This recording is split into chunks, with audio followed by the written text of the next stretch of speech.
Hey everybody, welcome back to another episode of the Nick and Griff Show. So for those of you guys that do not know, this is an annual report that is put together by the president, with air quotes, and the rest of his advisory team. Well, in here, I'll scroll down here to this table of contents if you're looking. It's broken out into several main categories. You know, I think it's interesting that they continue to talk about how digital assets and cryptocurrencies, you know, maybe aren't as stable as, or aren't as powerful as, or aren't the answer to really anything that has been caused by the Federal Reserve, by the federal government.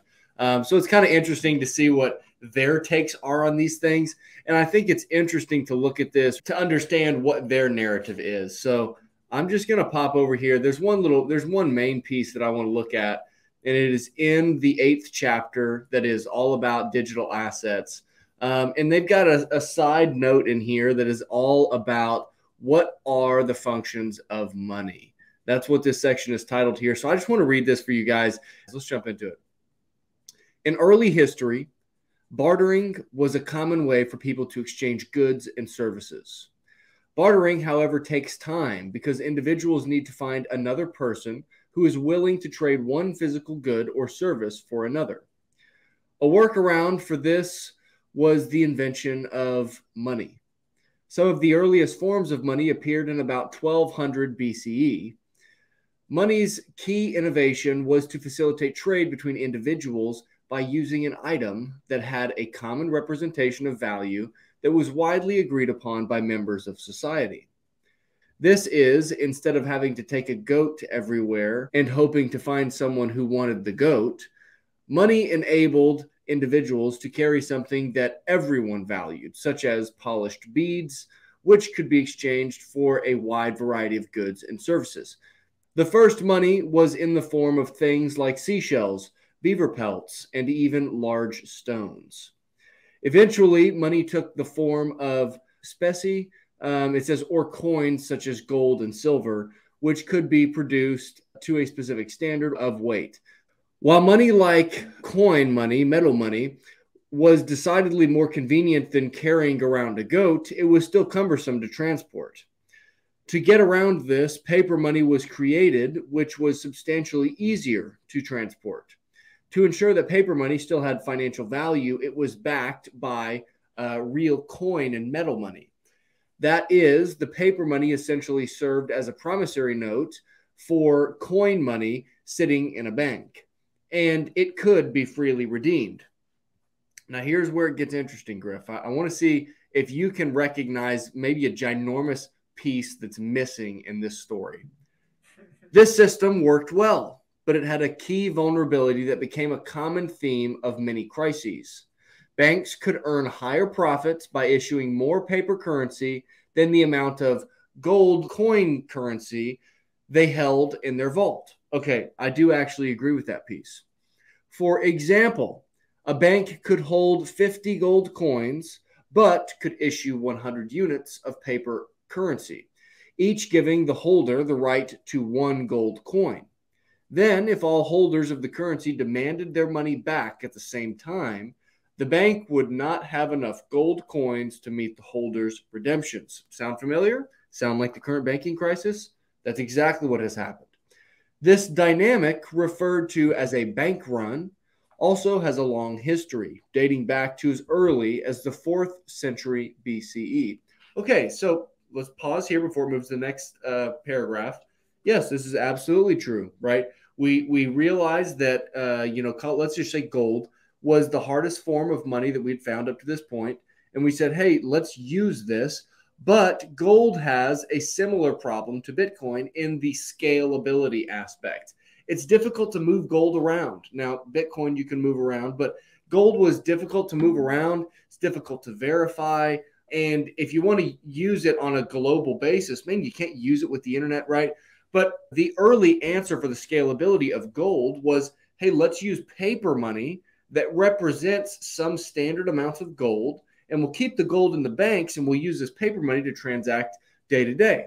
And that works for a while until trust breaks down and the banks begin, like what they say here, printing more paper money than there is actual specie, whatever that word is, however it's pronounced, the real coin money, the real metals. So let's move on here. They skip a huge piece. It says, eventually, institutions and faith in currencies, particularly the US dollar, became strong enough that gold was not needed to assuage investors' concerns about what was backing the currency. Okay, so this is true partially, but for the majority, it's lacking a huge piece. So it says, eventually institutions and faith in currencies, particularly the dollar, became strong enough that coins were not needed to assuage the investors' concerns about what was backing the currency. This is not what actually happened in history. What actually happened was in the Bretton Woods Agreement, this is right after World War II, all the large economies and major economies in the world, they all get together and everybody decides that the United States dollar is going to get backed to gold, is going to get tied to gold at $35 per ounce of gold. That's a standard measurement that the dollar and gold made. And then everybody else pegged their currencies to the dollar. Ergo, everything is connected to gold, right? The dollar's connected to gold, everything's connected to the dollar, so everything's connected.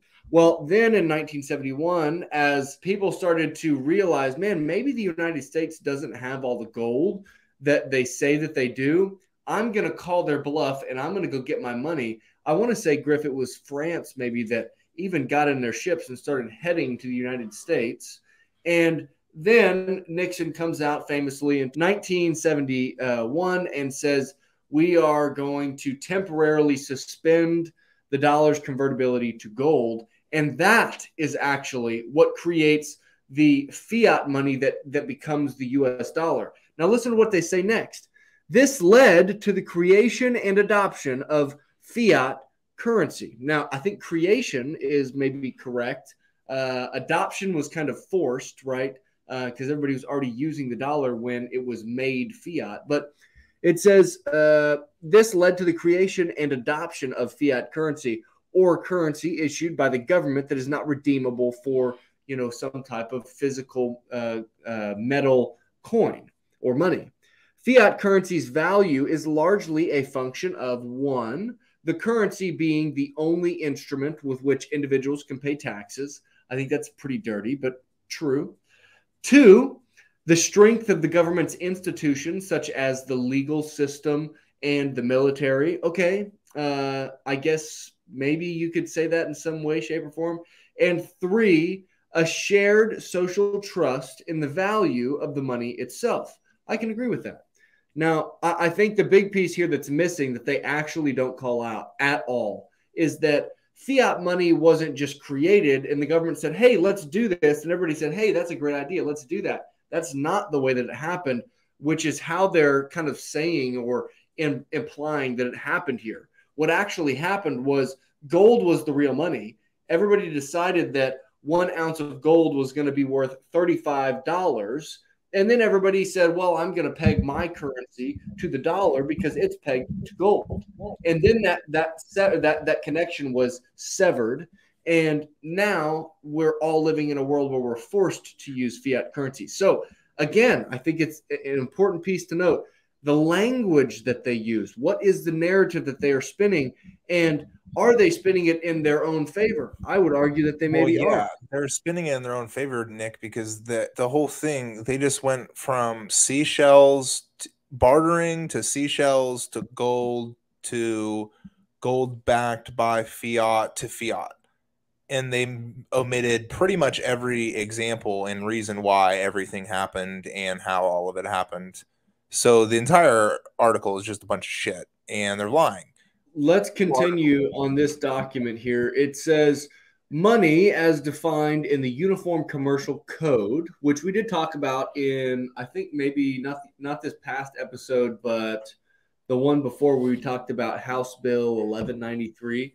But it says money as defined in the Uniform Commercial Code and certain other specialized sources is a medium of exchange currently authorized or adopted by a domestic or foreign government. In contrast, here the economic functions and common understanding of money are considered. For a type of money to actually be useful in the economic sense, there must be wide agreement about its value, either derived from assets backing it, e.g., the gold standard, or from things like institutions and social trust. Money serves three core functions: as a medium of exchange, as a unit of account, and as a store of value. First, money can serve as a medium of exchange if it can be used widely to trade for goods and services.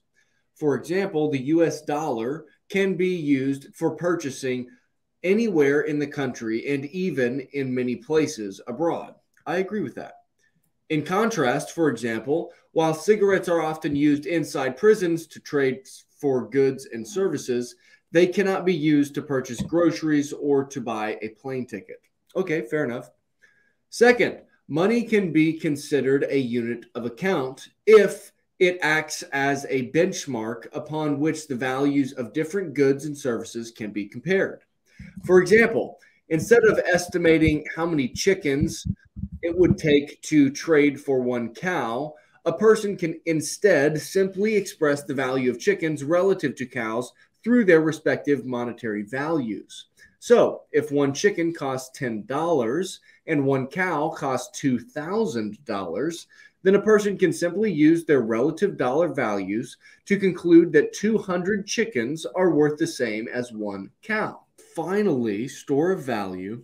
Money can be a store of value if its purchasing power does not fluctuate dramatically over short intervals of time. I would probably more so argue that money should store value over longer periods of time. So I guess I could say that I partially agree with that. But then it says, for example, the number of apples a $10 bill can buy does not vary much from one day to the next, for now. This is one reason why very high levels of inflation, and then it says so-called hyperinflation. This is not true now, and I'm going to make the difference. I think the dollar's hyperinflating right now, but yeah. It says this is one reason why very high levels of inflation, so-called hyperinflation, can create uncertainty in the purchasing power of money. So it's kind of funny. It's trying to say that inflation is hyperinflation, and it's trying to discredit or discount the use of the word hyperinflation, which again goes to my main point in reading this, which is the language they use, the narrative that they're pushing and spinning in front of your eyes to make you believe a certain thing, right? It says, very high levels of inflation, so-called hyperinflation. It's like, no, hyperinflation is like a real thing. It's defined by 50% or more inflation by the calculation every month. Now, Griff, you and I, and hopefully the listeners know that the CPI metric is not accurate already. But this is funny, right? I mean, it makes you question, what is the narrative? And then it continues here. Sovereign money is money issued by the governing authority of an independent country. Sovereign money can easily satisfy money's functions to serve as a medium of exchange and as a store of value over time. This is because sovereign money is an information-insensitive asset. It is unlikely that one side of a transaction is acting based on the private information about the value of sovereign money. The more information sensitive an asset is, the less likely it is to be a medium of exchange. For example, if there is a high possibility that someone is buying gold to protect themselves against losses from holding another asset, the gold seller may decide that it is better not to exchange gold for that asset. Sovereign money is also a liability of the central bank, meaning that its value is backed by the bank. The US dollar is widely accepted as a medium of exchange, and it is also a store of value. Indeed, roughly half of all international trade is invoiced in dollars. Now, that's an interesting stat.